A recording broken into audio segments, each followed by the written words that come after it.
radio-télévision Goma Kivu. C'est un grand honneur de vous savoir nombreux en train de nous suivre en ce net moment. Kivu, la grande et meilleure en province du Sud Kivu. À travers cette émission Écho des ONG, vous saurez plus sur différentes organisations en province du Sud Kivu, à travers les actions qui ont marqué la semaine par rapport au reportage réalisé par les reporters de la radio-télévision Goma Kivu. Aujourd'hui, l'émission Écho des ONG reçoit l'organisation Sofedi. Nous allons parler de cette organisation dans cette émission. Vous saurez qu'est-ce que cette organisation. Vous saurez plus par rapport à cette organisation à travers son historique. Quels sont les objectifs de cette organisation, les domaines d'intervention de cette organisation. En quoi est-ce que l'organisation Sofedi contribue pour le bien-être de la population du Sud Kivu et celle de la ville de Bukavu. Nous aurons à vous donner certains messages par rapport toujours à cette émission. Nous pourrons revenir également sur l'Assemblée provinciale qui est l'organisation Sofedi tenue avec les femmes vivant avec handicap.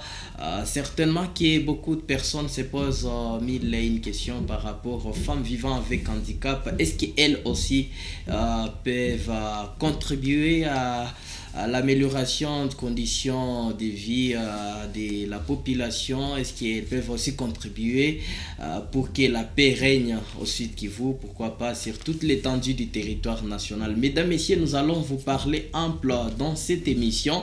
Sinon, nous revenons d'abord sur les activités qui ont marqué la semaine au sein de la radio-télévision Goma Kivu. Avant de recevoir notre invité dans cette émission Éco des ONG sur la RTNK, il y a plusieurs activités qui ont marqué la semaine. Il y a la dynamique des femmes Lève-toi qui a tenu un dialogue hier dans la ville de Bukavu, vendredi 14 mai 2021. La dynamique des femmes de la province du Sud Kivu, dénommée Femmes Lève-toi, promet d'activer sa lutte auprès du gouvernement provincial pour que ces décisions soient prises en considération par les autorités provinciales. Elle a fait savoir, c'était dans un agenda qui a sanctionné un dialogue sur le rôle de la femme dans un monde troublé et son apport à la recherche de la paix et la cohésion sociale. Vous allez suivre un reportage réalisé par la RTNK par rapport à ces sujets. Vous suivrez également, parce que c'est une actualité depuis la soirée du vendredi 14 mai 2021, lancement c'est 14 mai 2021 du projet Kivu Amani. Lancement c'est 14 mai 2021 du projet Kivu Amani par l'organisation Congo Handicap, avec comme mission de renforcer la contribution et le rôle des femmes en situation de handicap dans le processus de prévention des conflits et de consolidation de la paix dans la province du Sud Kivu. Un projet financé par le Royaume de Belgique pour une durée de 24 mois. Mesdames, Messieurs, vous allez suivre également le détail par rapport à cela. Il y a l'Organisation internationale médicale corps recommande aux structures médicales d'améliorer la prise en charge des personnes souffrant des maladies chroniques et affectées par la pandémie à coronavirus. Cette recommandation ressort d'un atelier de présentation d'une étude menée par cette organisation sur une nutrition équilibrée de cette catégorie de personnes tenues jeudi 13 mai 2021 à Bukavu. Enfin, il y a les députés nationaux de l'INC élus de la ville de Bukavu, notamment Alfred Maïcha et Bonga Laïsi, qui ont apporté une assistance en vivre et non vivre aux étudiants de l'Institut supérieur pédagogique ISP Bukavu, victime du dernier incendie qui a tout calciné à son passage. La remise est intervenue, c'était vendredi 14 mai 2021. Mesdames, Messieurs, place à suivre ces reportages avant de retourner dans ces studios, ces beaux plateaux de la RTNK pour la suite de cette émission. À très bientôt.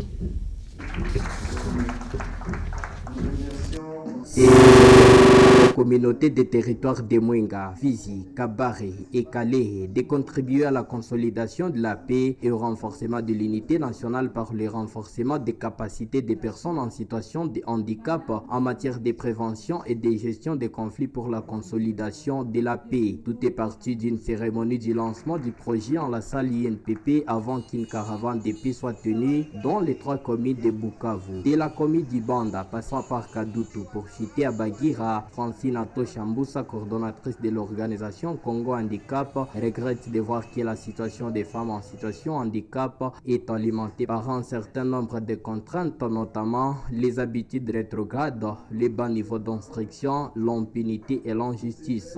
Aujourd'hui, on a procédé à lancer notre activité du projet nommé Kivu Amani. C'est un projet pour amener et apporter la paix dans notre province du Sud Kivu. Ce projet permettra aux communautés des territoires de Mwenga, Fizi, Uvira, Kabare et Calais à contribuer à la consolidation de la paix et au renforcement de l'unité nationale par le renforcement des capacités des organisations des femmes et des personnes en situation de handicap en matière de prévention et de la gestion des conflits pour la consolidation de la paix. Quant au gouvernement provincial, il promet s'approprier ces projets et soutenir ces femmes en situation de handicap. Vont bénéficier de ces projets les réseaux et organisations des femmes, journalistes et animatrices des radios et communicateurs traditionnels, les magistrats auxiliaires de justice, militaires, paramilitaires et leaders religieux.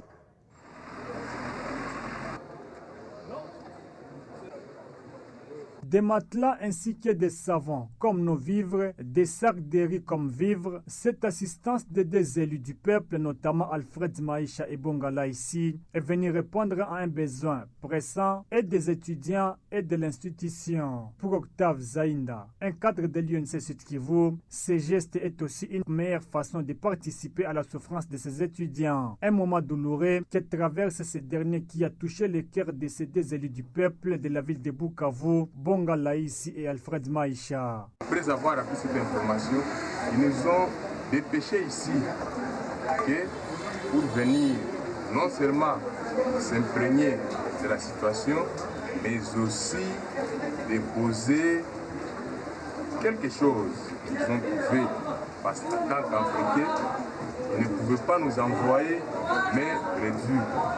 Et dans notre JBCR, nous sommes venus avec une cargaison constituée par 30 matelas, 30 sacs de riz, mais aussi des cartons, des savons. Un sentiment de satisfaction de la part de la coordination de cet incendie. Pour le professeur Justin Nyenyezi, cet apport permettra de répondre à certains besoins que présentaient ses étudiants. Avec des sentiments de satisfaction et de joie, de reconnaissance à l'égard des honorables de l'UNC, en particulier l'honorable Alfred Maïcha, l'honorable Bongala ici, qui ont pensé à cette maison, l'ISP Bukavu, qui a connu l'incendie le 3 mai.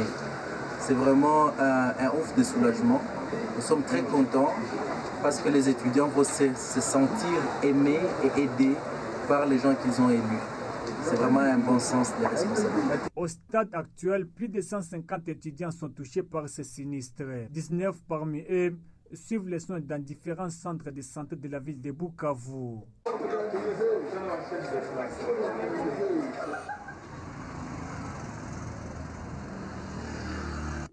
Dans ces assises, il était question de donner des prérequis sur une bonne prise en charge des malades de la COVID-19 combinée aux malades chroniques.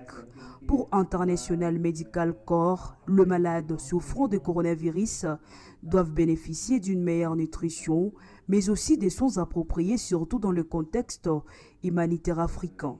Selon cette étude, les malades de la pandémie à coronavirus ont, à part le soin des routines, besoin d'autres ajouts en protéines et vitamines. En croire les directeurs pays adjoints de l'IMC, cette étude permettra de faire face aux différents facteurs de risque de la hausse des cas du corona, basée sur la malnutrition, surtout dans le pays en voie de développement. Dr Bong Etangol. L'objectif de l'étude, c'est de contribuer à apporter, c'est-à-dire que d'autres connaissances par rapport à la prise en charge des patients atteints de Covid-19, surtout en ce qui concerne les facteurs de risque et aussi, c'est-à-dire que comment est-ce que la malnutrition impacte, c'est-à-dire que le devenir des patients atteints de Covid-19. L'étude aussi veut aussi essayer de voir si les informations sur les facteurs de risque et aussi, c'est-à-dire que le devenir des patients Covid-19 dans les pays africains et dans les pays, dans les zones humanitaires est similaire, c'est-à-dire que sont similaires aux pays développés ou des pays qui ont un peu plus de moyens comme l'Europe et aussi les États-Unis. Cette étude est menée en RDC, notamment dans le Nord et Sud Kivu, depuis décembre 2020. La collecte des données se fait dans les structures sanitaires où les patients ont accès aux soins par rapport à la lutte contre la COVID-19. Ces femmes venues de différentes structures se sont réunies autour d'une table afin de réveiller les consciences des unes et autres pour qu'ensemble des actions soient initiées et obtenir des réponses adéquates auprès des membres du gouvernement provincial. Pour ces dernières, les stratégies adoptées sont entre autres travailler dans les consortiums, équipes fortes et dans l'unité pour ne pas disperser leur énergie comme c'était le jour passé. Marie Migani est membre de cette dynamique. Elle souligne que le résultat escompté est celui de relever la province dans son chaos actuel. Oui, l'objectif de ces assises, c'est de réveiller la conscience de la femme. Et pour les réveiller, nous avons commencé par un exposé par rapport au rôle de la femme dans un monde troublé, puisque nous avons trouvé que vraiment le monde est troublé. Et les femmes, si les femmes croisent l'État, il n'y aura pas de gain de cause pour toute la communauté. Et deuxièmement, nous, en tant que femmes, nous allons dialoguer aujourd'hui pour que nous puissions voir quels sont les documents juridiques que nous devons prendre comme soubassement et dont nous devons aller exposer auprès des autorités pour qu'ils puissent faire ce qu'ils devraient faire par rapport à l'état des vies de la population du site Kivu en particulier et de la RDC en général. On trouvait que nous les femmes, la majorité de nous femmes, nous ne suivons pas les choses à la loupe. Et maintenant, aujourd'hui, nous voulons éveiller nos consciences pour que nous puissions suivre les choses à la loupe, qu'on ne puisse pas nous amener comme des gens ont ils ont pensé par rapport à leurs idées et venir dire aux femmes de marcher, venir dire aux femmes de prendre des positions d'un tel ou d'un tel autre cas. Les pistes de solutions qui seront proposées s'atteindront à court, moyen et long terme par rapport au contexte politique actuel en province. De la radio-télévision Goma Kivu dans cette émission Écho des ONG qui vous êtes en train de suivre par instant sur la RTNK, le tam-tam numérique. Nous sommes sur ces plateaux de la radio-télévision Goma Kivu avec la coordonnatrice de l'organisation Sofedi que nous allons très bientôt là vous présenter. C'est avec elle que nous serons dans cette émission pour parler de son organisation. Vous saurez un peu de détails par rapport à cela. Mesdames, Messieurs, je vous laisse retrouver la coordonnatrice de l'organisation Sofedi. Pour vous qui ne le savez pas, elle est ici avec nous sous permission de notre caméraman. Nous sommes là avec la coordonnatrice de Sofedi. Elle va bientôt se présenter. Elle, c'est Madame Viviane Sebaïré. Madame Viviane Sebaïré, bonjour et bienvenue encore dans cette émission Écho des ONG sur la radio-télévision Goma Kivu, une émission qui donne place certainement aux différentes organisations pour parler d'elles-mêmes, également édifier la population en quoi est-ce qu'elles contribuent pour leur bien-être. Nous vous recevons dans cette émission Écho des ONG. Présentez-vous, madame. Merci beaucoup, Chokola. Je suis Viviane Sebaïré, coordinatrice de Sofedi. Sofedi, c'est une ASBEL qui signifie Solidarité des femmes pour le développement intégral. Sofedi est né depuis 2005. C'est une base communautaire avec 5 femmes volontaires. Et depuis 2005, on a commencé à mobiliser la communauté sur la prévention du VIH-Sida dans la communauté de Nyalukemba d'abord. Parce qu'à ce moment-là, il y avait des situations de crise humanitaire après la guerre de 2003 qu'on avait connue ici avec Montebussi. Nous avions organisé 5 femmes volontaires qui ont commencé à sensibiliser les femmes sur la prévention du VIH-Sida. Et à partir de 2007, on a eu un appui du PNMLS, là où on avait la séroprévalence du VIH dans la communauté de Nyalukemba chez les femmes enceintes. On a commencé comme des volontaires, comme je t'ai dit. À ce moment-là, on était Sofenia, Solidarité des femmes de Nyalukemba. Une année après, on a évalué notre organisation assise communautaire qui était Sofenia. On avait constaté qu'on était à mesure de diriger une ASBEL. C'est comme ça qu'en 2007, on était converti en ASBEL.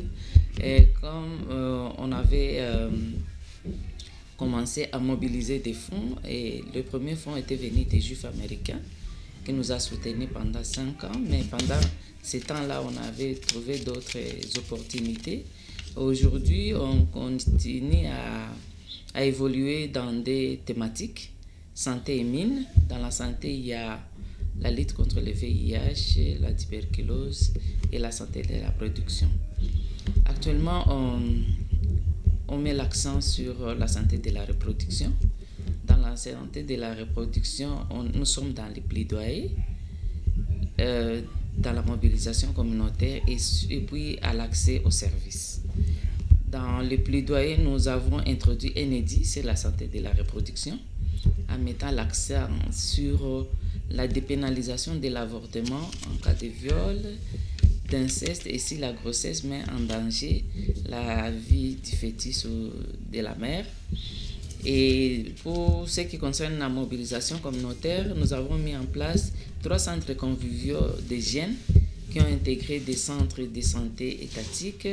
Nous avons réussi avec les centres de santé les points sûrs des jeunes, là où on sensibilise les jeunes sur la planification familiale et sur la restauration de la sexualité responsable. Pour ce qui concerne l'accès aux services, toujours dans ces centres conviviaux des jeunes, nous avons intégré les soins de planification familiale. Ça veut dire que les femmes et les jeunes filles viennent et accèdent à des méthodes contraceptives. Il y a aussi les soins post-avortement. Actuellement, on a des situations depuis très longtemps d'ailleurs. Il y a des femmes qui provoquent toujours des grossesses et qui ne reçoivent pas des soins appropriés.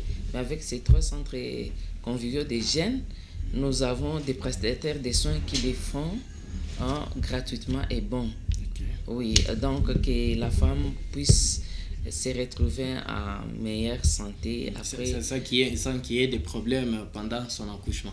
Non, ce n'est pas pendant l'accouchement. J'ai dit qu'il y a des soins post-avortement. Donc très souvent, tu vas constater que les filles, les jeunes femmes provoquent des grossesses à la maison. Et quand ça devient compliqué, c'est à ce moment-là qu'elle peut se diriger à l'hôpital. Et nous, on a tracté avec ces 3 centres de santé pour les soins gratuits et appropriés par rapport aux soins post-avortement. Oui. Par rapport aux deuxième thématique, dans les mines, nous sommes dans la qualification des sites miniers. Nous sommes également dans les droits des femmes dans les sites miniers. Donc, les programmes santé, on l'avait intégré dans les mines, mais pendant qu'on était en train de travailler sur le programme santé, nous avions constaté qu'il y avait des situations d'injustice de femmes dans les mines. C'est comme ça qu'on avait viré vers les droits humains beaucoup plus l'accès des droits des femmes. Et là, on forme les femmes comme défenseuses des droits, de leurs droits dans les sites miniers. Aujourd'hui, si les femmes ont des problèmes, c'est elles-mêmes qui sont en mesure de trouver une solution sur place. Et elles n'ont pas besoin de venir ici en ville pour aller se plaindre à la justice ou ailleurs. Il y a la police des mines qui est là. Il y a aussi les CLS, les comités locaux de suivi, qui sont au niveau des territoires. C'est là que les femmes amènent leurs problèmes. Et nous faisons la promotion du genre dans les CLS et les CPP. Dans les CLS, c'est comme les administrateurs du territoire sont les présidents du CLS. On demande au CLS de coopter aussi des femmes qui feront partie de ces comités-là pour aider les femmes, que les hommes qui sont là-bas, qui sont au sein des CLS, puissent porter aussi les voix des femmes. Donc, par rapport à la qualification des sites miniers, nous tenons vraiment compte sur la représentativité des femmes. On a constaté qu'il y a des femmes qui sont capables et qui sont aussi femmes PDG, qui ont des puits et qui ont aussi des coopératives, mais elles ne se retrouvent pas. Donc, nous formons maintenant... Et selon vous, vous pensez pourquoi ces femmes ne se retrouvent pas? Est-ce que ça ne doit pas être... C'est question seulement de naïveté. Et il y a aussi des situations de non-considération des femmes. Hein?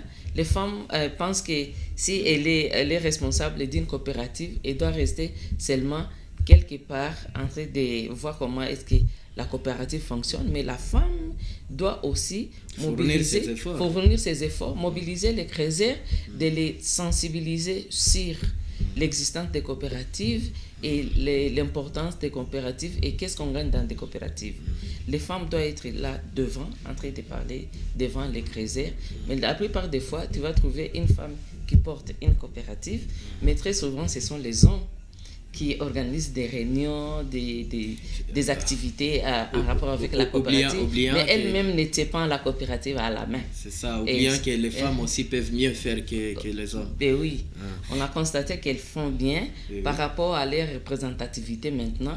Là où on est passé au nord et au sud Kivu, on a constaté que les femmes sont à mesure aussi de diriger des coopératives ou d'autres petites structures au sein des sites miniers qui peuvent porter leur voix et devenir forte.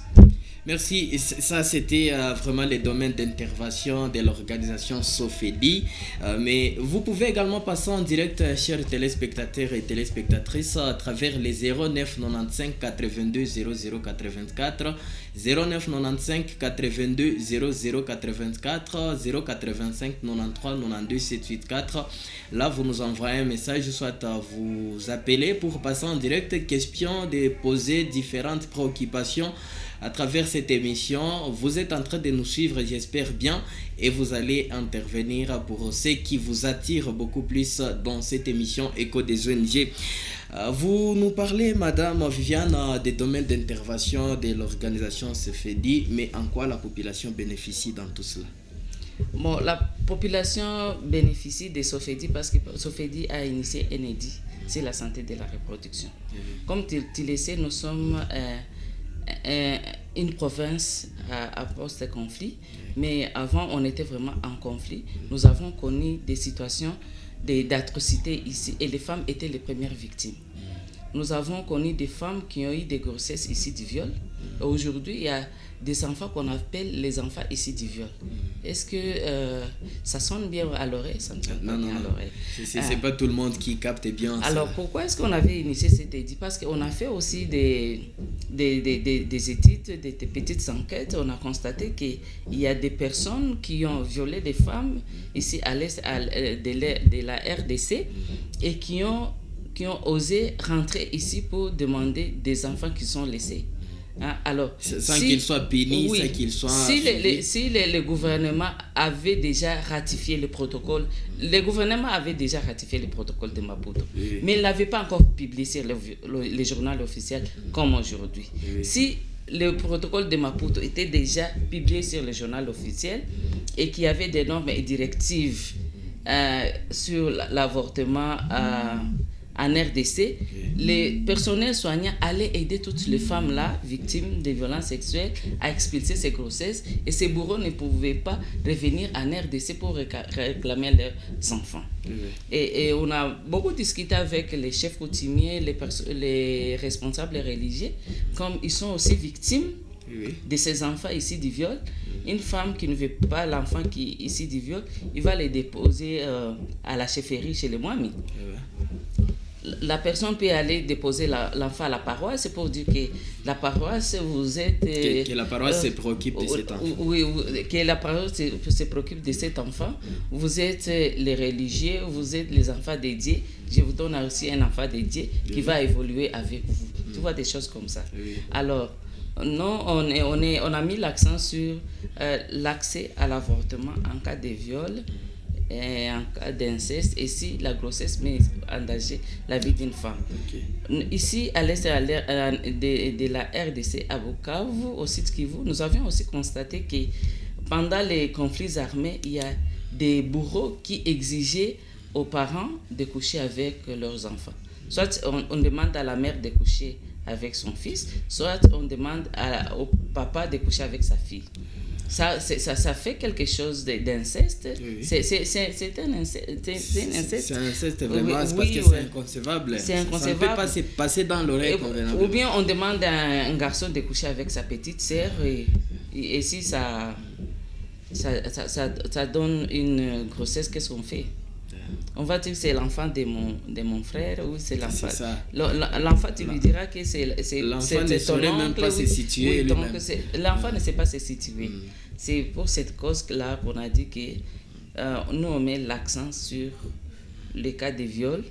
On peut expulser une grossesse s'il y a eu viol. Donc, s'il y a eu viol, donc il n'y avait pas consentement. Et ça peut laisser des blessures intérieures. Tout à fait. Et il y a inceste, on peut aussi expulser cette grossesse. Et si la grossesse met en danger la vie d'une femme, bon, on a beaucoup de femmes ici dans la province qui ont connu des situations de grossesses extra-utérines, et les médecins étaient obligés de les expulser parce que ça mettait en danger la vie d'une femme et du fœtus en même temps. Madame Viviane, les dit, si ça passe, ça peut profiter aussi à la communauté, à la population. Tout à fait, parce que c'est pour le bienfait de la population, effectivement. J'ai une question peut-être avant de passer à l'Assemblée provinciale qui se fait dire tenue avec l'organisation Congo Handicap. J'ai peut-être petite question. Vous nous aviez parlé de la prévention du VIH-Sida. Je me rappelle, la fois passée, on a célébré la journée des orphelins, des victimes du VIH-Sida. Ils sont délaissés dans la ville. Certains d'entre eux sont devenus enfants de la rue, Maïbobo, comme on les appelle ainsi. D'autres, Banaza, qu'on a tembélé à ma boîte de nuit alors qu'ils sont encore enfants. Qu'est-ce que vous faites pour sauver ces enfants qui sont victimes, qui sont orphelins des victimes du VIH-Sida? Oui, merci beaucoup pour la parole. Par rapport aux enfants victimes du VIH-Sida, nous, on a constaté qu'il y avait des problèmes au sein des couples d'abord, avant que ces enfants se retrouvent dans la rue. Et quand il y avait le VIH au sein des couples, il y avait des culpabilisations mutuelles. Soit c'est l'homme qui dit à la femme, c'est à cause de toi que j'ai amené le sida. Ou bien c'est la femme qui dit à l'homme, c'est parce que tu es infidèle que tu as amené le sida à la maison. Alors nous, on a mis en place un projet de consolidation des couples en désharmonie suite au VIH-Sida. Et on a intégré aussi les enfants dedans. Oui, c'est vrai qu'il y a des enfants orphelins du VIH-Sida et ces enfants, ils ne sont pas très, très bien contrôlés. Et quand il y a des situations de VIH dans la famille, les gens pensent que c'est un mauvais sort. Et que les enfants qui sont laissés, qui sont orphelins du sida, ils ont aussi ces mauvais sorts. On les abandonne dans la communauté. Quand on les abandonne dans la communauté, elles vont dans la rue à la recherche des services. C'est ça. C'est parce qu'ils n'ont pas voulu. Mais depuis qu'il y a, c'est ça que je regrette aussi, depuis qu'il y a vraiment beaucoup de violences ici au sud Kivu, beaucoup de conflits armés, on a abandonné la lutte contre le VIH, tout le monde s'est focalisé sur la lutte contre les violences sexuelles. Le corona est venu après. Mais on constate que tout le monde s'est déversé aussi sur la lutte contre les violences sexuelles et ils ont laissé la lutte contre le VIH-Sida. Pourtant, comme vous le savez, le VIH, très souvent, je l'appelle que c'est une maladie comportementale. Il suffit seulement de respecter les modes de prévention et tu es à l'abri du VIH-Sida. Alors, je comprends. Estimez-vous que l'autorité peut faire quelque chose pour que vraiment cela ne soit pas d'actualité en province du Sud Kivu? Bon, nous, je ne sais pas, nous avons notre plateforme qu'on appelle notre plateforme, c'est FOSI, Forum SIDA. C'est au sein du Forum SIDA que nous pouvons rentrer, poser les problèmes des situations des enfants orphelins du VIH-Sida qui se retrouvent à la rue. Merci, mesdames, messieurs. Nous allons prendre les reportages sur les projets Kivu Amani de Congo Handicap. Et puis nous allons revenir sur ces plateaux pour la suite de cette émission pour prendre le sujet sur l'Assemblée provinciale qui est l'organisation SOFEDU a tenu avec l'organisation Congo Handicap. Suivez, c'est tellement de reportages sur les projets Kivu Amani lancés à ce 14 mai 2021 par l'organisation Congo Handicap avec comme mission de renforcer la contribution et les rôles des femmes en situation handicap dans les processus de prévention des conflits et de consolidation de la paix dans la province du Sud Kivu, un projet financé par les royaumes de Belgique pour une durée de 24 mois. On allait recevoir la coordonnatrice du Congo Handicap dans cette émission, mais elle a présenté ses excuses. On passe bien qu'on sera avec elle le samedi prochain, sinon suivez d'abord ces reportages.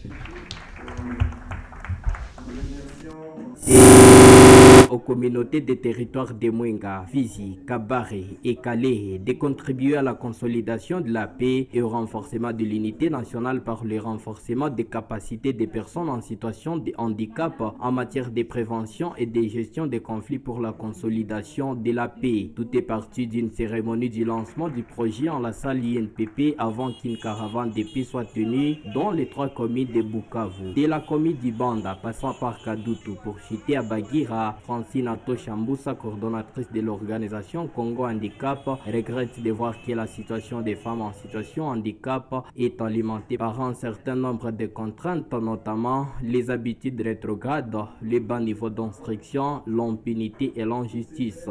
Aujourd'hui, on a procédé à lancer notre activité du projet nommé Kivu Amani.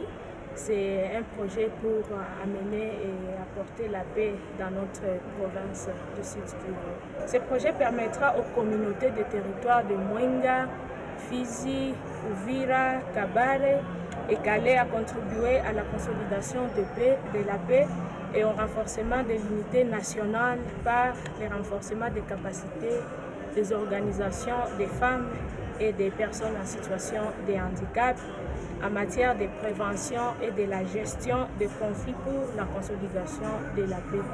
Quant au gouvernement provincial, il promet s'approprier ces projets et soutenir ces femmes en situation handicap. Vont bénéficier de ces projets les réseaux et organisations des femmes, journalistes et animatrices des radios et communicateurs traditionnels, les magistrats, auxiliaires de justice, militaires, paramilitaires et leaders religieux.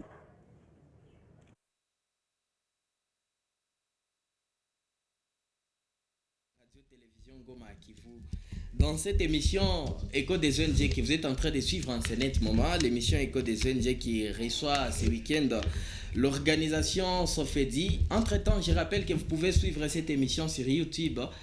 Quelques heures après le live de cette émission, vous allez suivre l'émission en soi sur YouTube, notre chaîne. Mais avant, mesdames et messieurs, nous sommes de retour sur ces plateaux de la RTNK. Nous sommes là avec Madame Viviane Sebaïre. Madame Viviane, nous sommes là de retour, la suite à fin de cette émission. Vous avez tenu à déposer un cahier de charge à l'Assemblée provinciale c'était avec l'organisation Congo c'était avec les femmes vivant avec handicap, je m'excuse parce que j'ai parlé de l'organisation Congo Handicap, je voulais faire allusion à cette organisation, mais c'était le dépôt d'un cahier de charges à l'Assemblée provinciale par l'organisation des Sofedi avec les femmes vivant avec handicap. Vous pouvez nous signifier quelles étaient les motivations qui vous ont poussé à aller déposer ces cahiers de charges à l'Assemblée provinciale et qu'est-ce que vous voulez par la suite? Ok, merci beaucoup Héritier. Avant-hier, nous étions à l'Assemblée provinciale avec les femmes vivant avec handicap. C'était pour mener un plaidoyer sur l'accès à l'information à temps réel pendant les périodes de crise sanitaire. Et pourquoi est-ce qu'on a mené ces plaidoyers? Normalement, les plaidoyers, on devait les mener au ministère de la Santé, mais on a senti qu'il fallait qu'on la mène au niveau de l'Assemblée et que comme ils sont députés, ils vont porter plus les voix plus haut des personnes vivant avec handicap. C'était à l'issue d'une intervention d'urgence que nous avions menée au sein des femmes vivant avec handicap. Il s'agissait de la formation, de l'information et la formation sur la pandémie à COVID-19. Et nous avions compris que les malvoyantes et des aveugles n'avaient pas d'informations au même moment que les autres. Et oui. Parce que d'autres personnes avaient écouté et compris ce qui se disait et ils ont vu ce qui se disait sur la pandémie à COVID-19. Mais on a constaté par exemple les sourds de Miouette n'étaient pas vraiment informés et elles avaient constaté seulement qu'il y avait une silence dans la communauté et qu'elles ne savaient pas il s'agissait de quoi. Alors, elles se posaient beaucoup de questions. C'est quelque chose qui est tombé à l'oreille des Sofedi. Et nous, on avait discuté avec un partenaire. Une fois qu'on était en activité sur la santé de la reproduction, il fallait aussi distribuer des serviettes hygiéniques à des femmes vivant avec handicap en période de pandémie de COVID-19, en plus des cache-nez et d'autres thermoflash et sorobinets pour la prévention de la COVID-19. Mais on avait constaté que les sourds de Miouette étaient en difficulté, ne comprenaient rien par rapport à ça. Donc, comme elles ne comprenaient rien, il fallait qu'on associe quelqu'un qui pouvait les expliquer avec les gestes. Oui. Alors, c'est comme ça qu'elles ont demandé qu'on puisse mener le plaidoyer auprès des décideurs pour que prochainement, s'il y a des crises sanitaires, qu'elles soient informées au même moment que les autres. Par exemple, si on intègre dans les consultations médicales les personnes qui savent parler avec les gestes et par exemple avoir des kits en écriture braille, si ces documents sont préparés, les aveugles par exemple, ils peuvent toucher et comprendre ce qui s'est dit. Hein? Et donc en touchant avec les doigts, ils vont aussi comprendre ce qu'on a. Tu as vu qu'on avait affiché partout les modes de prévention de la COVID-19, mais les aveugles ne savaient rien par rapport à ça. Ils ne voyaient pas, ils ne touchaient pas. C'est comme ça qu'elles ont réclamé que nous puissions rencontrer les décideurs pour leur accès à l'information à temps réel pendant les périodes de crise sanitaire. Et les autres se sont lamentés par rapport aux bâtiments qui étaient logés les personnes affectées avec la COVID-19. On a constaté que les bâtiments ne respectaient pas les normes des personnes vivant avec handicap. C'était une maison en étage, les chambres étaient à l'étage, il y avait seulement les escaliers, il n'y avait pas de rampe pour faciliter les personnes vivant avec handicap d'y accéder. Tu vois, c'était tout ça les problèmes. Et nous, on s'était dit, comme ça, nous allons à l'Assemblée et le ministre avait envoyé quelqu'un pour écouter la situation. Nous pensons que le ministre pourra agir après notre plaidoyer. Mais Madame Viviane, qu'est-ce qui était couché dans ce que vous aviez posé comme plaidoyer auprès de l'Assemblée provinciale? Qu'est-ce qui était couché là-dedans? Parce que ce n'est plus un secret maintenant. Non, c'est un argumentaire qui avait 3 parties. Il y avait ce que vous étiez en train de réclamer. La partie introductive était le problème qu'on a écouté auprès de... Problème des personnes vivant avec handicap pendant Covid-19. Il y avait l'état des lieux que nous avions aussi énuméré là-bas. Il y avait aussi la question d'agir maintenant. Pour agir, nous avons donné des recommandations aux décideurs désormais de disponibiliser les informations à temps réel à toute personne vivant avec handicap, les malvoyantes et les sourdes et les autres personnes vivant avec handicap physique, de les donner les informations sur la situation de crise en RDC. Donc, qu'elles soient aussi informées. Donc, ce qui était au centre de notre plaidoyer là, c'était d'avoir l'accès à l'information à temps réel, comme tout le monde en RD Congo. Ok. Et donc, c'est l'attente que Sofedi a par rapport à cette plaidoirie menée à l'Assemblée provinciale. Mais l'actualité ces derniers temps en sort de Sofedi, qu'est-ce que vous êtes en train de viser dans le futur proche? Bon, dans les futurs, Sofedi voudrait avoir d'abord sa patrimoine propre à elle, quelle que soit la partie de la province, que nous ayons notre patrimoine et que nous puissions aussi intégrer toutes les personnes vulnérables, que toutes les personnes vulnérables bénéficient aussi des actions de Sofedi. Comme je t'ai dit qu'on est dans la santé et mine, nous on reste focalisé sur les problèmes de santé de tout le monde, mais plus particulièrement des personnes vivant avec handicap et autres personnes vulnérables, comme tu l'as mentionné là, les enfants orphelins du VIH-Sida. Nous sommes en train de vouloir vous laisser, Madame Viviane, mais nous venons de recevoir un message qui dit ceci: le meilleur c'est d'arriver maintenant au gouverneur également, mais comment les personnes vivant avec handicap, ceux-là qui ne voient pas et ceux-là qui ne parlent pas, on peut les signifier sur comment se protéger contre la COVID-19. Je ne sais pas si ce n'est pas une question qu'on pouvait adresser à un médecin, mais toutefois vous pouvez répondre également. Non, dans nos recommandations, nous avons demandé qu'il y ait que les structures sanitaires puissent disponibiliser les personnes qui savent parler avec les sourds.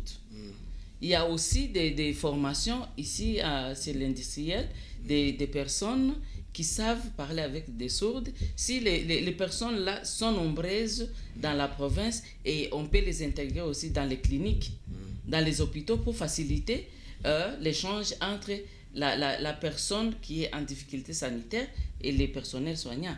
Bon, nous, on a déposé notre document de plaidoyer et à partir de ces documents de plaidoyer, il y aura gain de cause. Aussi, il y a des députés qui ont dit qu'ils vont les transformer en un édit provincial. Si cet édit passe, le gouverneur les promulgue et ça entre en vigueur et tout le monde va respecter ce que le gouverneur a promulgué. Voilà ce que les personnes malvoyantes et malentendantes, même les personnes vivant avec handicap physique, vont profiter de l'action que nous avions menée. Un autre message avant que vous puissiez passer également le message en titre de coordinatrice de Sofedi. Où pouvons-nous retrouver Sofedi? C'est Léon depuis Chimpunda. Il y a un autre message qui dit ceci: Papi, depuis Bolo 5, pouvez-vous nous rappeler les bien fondés de cette organisation? On l'a dit, c'était au début de l'émission. Papy, vous allez devoir nous excuser. Sinon, vous pouvez suivre l'émission en rediffusion à 22h sur TIB, RTNK. J'ai signal Papy. Merci pour ces deux questions. Où pouvons-nous retrouver l'organisation Congo, pas Congo Handicap, Sofedi. Je suis en train toujours de faire allusion à Congo Handicap. Vous allez m'excuser, Sofedi. Où est-ce que nous pouvons retrouver l'organisation Sofedi, si pas ici à Bukavu, en province du Sud Kivu, sur toute l'étendue du territoire national? Et peut-être on peut aider notre cher ami Papy qui nous suit. Il est bien fondé de l'organisation en quelques lignes. Oui, Sofedi est à Mumba, sur Avenue Pang, derrière le collège Afadiri, Sofedi à dans Mumba, la concession anglicane au numéro 2. Oui, le numéro de téléphone également de l'organisation Sofedi. Bon, jusque-là, on utilise mon numéro. Mon numéro, c'est 09 92 54 27 54. Merci. Ou encore 082 060 23 75. Merci. On peut me trouver sur les deux numéros. Oui. Et si il veut nous rencontrer, il peut passer même au bureau et on aura à échanger avec lui sur ces questions. Merci. Là, depuis Chimp, tu as bien suivi. C'était ça la réponse par rapport à la question. La question des papiers en quelques lignes, le bien fondé de Sofedi. Bien qu'on l'avait déjà parlé. Sofedi a comme objectif d'améliorer la situation des personnes a pour objectif l'amélioration des conditions de vie des personnes et par l'autonomisation. C'est pourquoi est-ce que nous nous intéressons aussi aux femmes qui exploitent les mines et tout. Oui. Mais aussi, s'il y a des possibilités, on essaie de sensibiliser les femmes de devenir autonomes. Oui. L'autonomisation de la femme qui nous suit en ce net moment est en train de suivre le pourquoi d'approcher l'organisation Sofedi pour savoir plus et pourquoi et comment elle peut s'autonomiser dans la vie. Madame Viviane Sebaïre, un dernier message parce que nous sommes en train de tendre vers la fin de cette émission. Bon, je remercie tout le monde qui est en train de nous suivre et je vous invite aussi de devenir volontaire une fois dans la communauté. Quand on n'a pas passé par les volontariats, on ne saura jamais les problèmes de nos communautés. Surtout que le bon Dieu aide aussi ce genre de personnes. Merci. Merci Madame Viviane Sebaïre d'avoir accepté notre invitation dans cette émission Écho des ONG. C'est vraiment un grand plaisir de vous avoir reçu sur ce plateau de la radio-télévision Goma Kivu dans cette émission Écho des ONG. Une émission qui pourra passer en rediffusion également à 22h sur cette même chaîne. Vous pouvez également suivre cette émission sur notre chaîne YouTube. Peu après cette émission, effectivement. J'étais Eric Chokola à la présentation de cette émission. J'étais accompagné par l'ingénieur Théophile Iraghi et Charmant Chifuliru derrière les caméras de la RTNK dans ce plateau. Vous venez de suivre Madame Viviane Sebaïre. Merci Madame Viviane Sebaïre, merci d'avoir accepté notre invitation. Merci beaucoup. Et à la prochaine occasion. Mesdames, Messieurs, restez scotchés sur la RTNK pour la suite des programmes. Perfectionnez-vous tous les jours dans l'assurance qualité pour un lendemain meilleur. Ainsi prend fin cette émission Écho des ONG sur la RTNK. Merci de l'avoir suivi.